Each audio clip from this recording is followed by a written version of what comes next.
A pesar da chuvia, foron moitas as persoas que quixeron secundar a protesta da Plataforma pola Sanidade Pública do Barbanza para denunciar a precaria situación da atención primaria na comarca. A falla de persoal que xa se converteu nun problema estrutural na maior parte dos centros de saúde súmase agora ao peche de algúns PACs pola mañá, como acontece no Porto do Son. Demandan tamén a apertura polas tardes das urxencias da Pobra e Rianxo, posto que son as únicas de toda Galicia que prestan servizo únicamente a partir das 10 da noite. Porto do Son, da zona do Barbanza, é o único centro que se ve afectado polo novo cambio a desaparición da atención urxente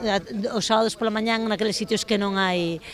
PAC, que neste caso foi Porto do Son, que xa o sábado de Semana Santa non tuvo, non? A mitad da poboación ten que vir a Ribeira, hasta Basoñas ven a Ribeira e a outra mitad vai a Noia, non? En este momento en Pobra estamos coa reivindicación dese PAC a tempo completo, recordar que Rianxo e Pobra son os dous únicos PACs de Galicia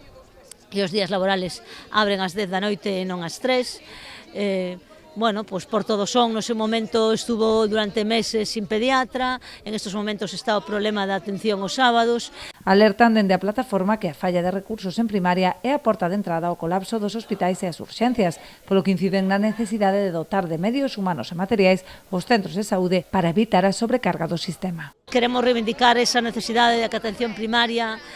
como porta de entrada do sistema ten que estar ben dotada.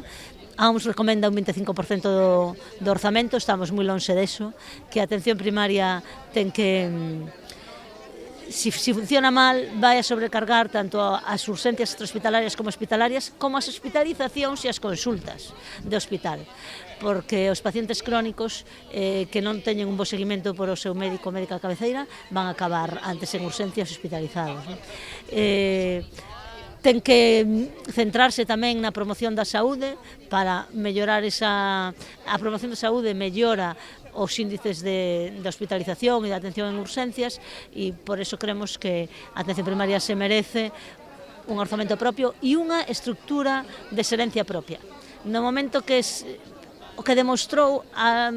área integrada é que non é integrada, que o peixe grande se está comendo o peixe pequeno e o peixe grande é o hospital grande. Os que nos vemos desfavorecidos é a atención primaria e os hospitais comarcais.